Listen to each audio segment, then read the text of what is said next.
It is finally here, guys. Pre-patch has arrived, gold cap is boosted to 10 million gold per toon, and Legion is around the corner, meaning that one of the best things that you can do and should be doing right now is trying to build up as much gold as you can before it actually hits. So that's why I decided to make another top 5 gold guide type of video. This one focused primarily on battle pets, since a lot of them actually sell for a good amount of gold. Also keep in mind, none of these pets will be from the TCG, so don't you worry about having to spend real life money in order to make some pixelated currency.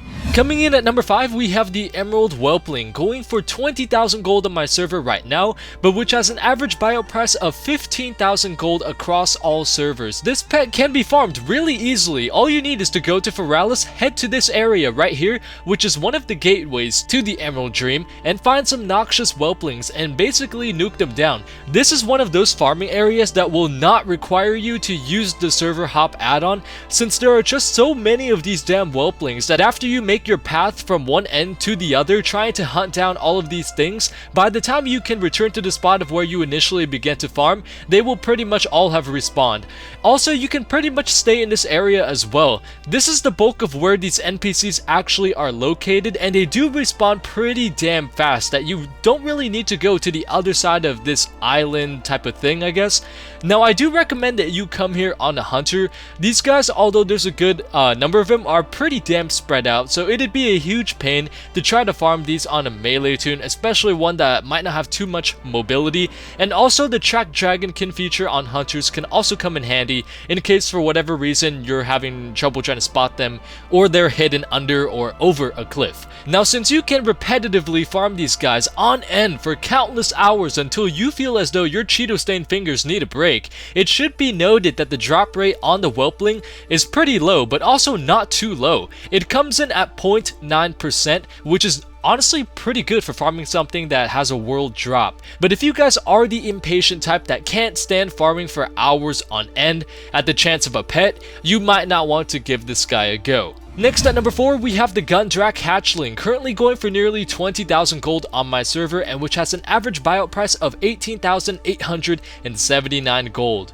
Now, to get this pet, you need to head to Gundrak in Zoldrak and kill a whole bunch of raptors that drop this pet, and there's actually a ton of them. But when I arrived, I was pretty disappointed because I didn't see a single one. However, after a few minutes, they all popped up, so it was probably someone who was farming the area before I actually came here. These raptors aren't packed too far apart, but also far enough to where if you don't have flying in Northrend, it could prove to be bothersome and a drag. However, if you got flying, it's honestly no problem at all. If you make your way from one path to the other, then loop around Gundrak itself, all of these raptors that you initially killed will be up. So not only are there more than a good handful of these guys, but they also respawn pretty damn fast too. Like the previous pet, if you are the only one currently there and farming this pet, you will not need server hop. Now, the Track Hatchling itself only has a 0.09% chance of dropping, which is pretty low, but it's definitely not the lowest drop chance when it comes to farming battle pets and expensive loot from world mobs in general. There's a reason why these things are pretty expensive. They don't drop easily. Now, the raptors also have a 3% chance of dropping a Gundrak raptor egg too, but don't get too excited about that. Even though the description says something is moving around in there, it actually doesn't give you anything useful. The eggs are only useful if you want to complete the quest Eggs for Dubra Jin, which will yield nothing but experience when you turn it in. Number 3 is the Azure Whelpling, currently going for 23 to 25k gold on my auction house with an average buyout price of 20,801 gold. Now, the best way to farm these guys is to go to Winterspring and to farm these Ice Thistle Yetis in these areas, since they are by far the best NPCs to grind if you want to obtain this pet. There are also some NPCs also in Winterspring near the area called the Anguished Highborn, who have a slightly higher chance of dropping the Whelpling, but there are so few of them and they spawn so rarely that it isn't even worth it, to be honest, whereas the Yeti spawn fast as shit, and with dozens of them up at all times. I was here with 3 other people while questing, and I was still able to have more than a handful of Yetis to kill at pretty much a majority of the time. Now, when farming these guys, there are different types of Yetis that you will run into, 3 to be exact: a Patriarch, a Matriarch, and a regular Yeti. Patriarchs have a 0.03% chance of dropping the Whelpling, Matriarchs have a 0.02% chance, and the plain old Yetis themselves have a 0.01% chance of dropping the battle pet. From what I have seen so far, these Yetis are by far the easiest and the most convenient to farm when you're trying to get this pet. You won't even need server hop. The only time where that add-on might be needed if you're trying to farm this pet is if literally more than 5 low-level questers just run around nuking the hell out of these dudes, or if 1 or 2 cap toons are running around farming these Yetis the same time you are. Number 2, we have the Eye of Observation, both going for around 50 to 65k on my auction house, but with an average buyout price of 15,000 gold. Now this pet is a little trickier to get since it drops off of a rare in Shattrath named Urumo the Observer, which requires 5 people to defeat. The reason being as to why you need 5 people isn't because he does a lot of damage, but it's because he isn't attackable unless you and 4 other people step on the runes in front of him in order to bring him into the physical world, so you can pretty much kick his ass. There are a couple times where I have seen him on the pre-made group finder as well, so make sure you guys check that often. And if he is up on your server, make sure you list yourselves and create a group so that finding 4 other people isn't that big of a pain in the ass. I created a group the moment I saw him and literally had 5 people in under 5 minutes. Also, Warlocks used to be able to use Demonic Circle on one rune so that they can teleport right over to another rune right next to them while standing on their original rune, so that it would only require 4 people or 3 depending on how many Warlocks you have in your group. I don't know if this still works, however, because we tried it when I recorded this and it didn't work, so I just say go for 5 people. Furthermore, the pet has a 15% chance of dropping, which makes it one of the most worthwhile pets to farm on the list for sure.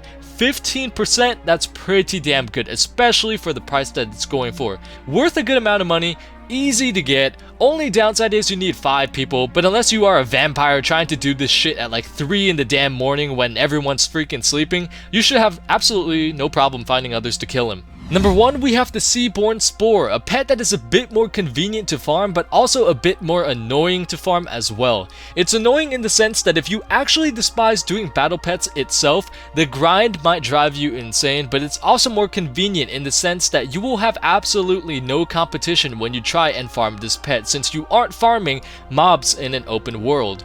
The Spore can be obtained from the Fell Touch pet supplies, which can be acquired from defeating one of the 12 legendary pets in Tanan. Also, each pet can be defeated once a day, and each pet you defeat will gain you a bag. Now, a handful of these fights are pretty challenging, annoying as hell too, but for the most part, you shouldn't have too many issues with them. I rarely ever do battle pets. I only picked it up for the sake of this video, and in the first night, I was able to down all 12 with little to no difficulty. If you guys want a guide on how to defeat each pet, Asmongold has a video showing you which pets to buy and a whole tutorial on how to kill each pet, so make sure you check it out. Link will be in the description. Now, the shady ass part is that it doesn't tell you the drop chance of the pet itself. When you check Wowhead, all you will see is question marks where it should say the drop rate, and I couldn't find any other reliable website that would give me a number. All I can say is that during the first night of doing all 12 Tanan battle pets, I got a Periwinkle Calf, which is another pet that can drop from the bag, and the next day after doing only 3 of the pets in Tanan, because fuck doing all 12 again, I got a Zangar Spore, another pet which can drop from the bag. No sign of the Seaborn Spore yet, but my friend was lucky enough to get it the first night that we decided to do all 12 Tanan pet battles, so Lady Luck definitely shined on him.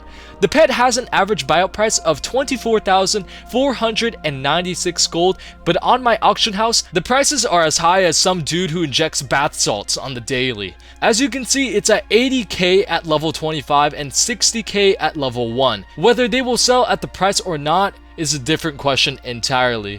And that's pretty much it to this video, guys. If you guys want to make gold but don't exactly know how to do it nowadays, this might be a pretty good way to build some gold before Legion actually hits. So with that having said, guys, thank you so much for watching the video. I wish you the best of luck while farming the pets, whichever one you're going for, and I also wish you better luck in having them sell. Once again, guys, peace out, take care, and like always, have a good one.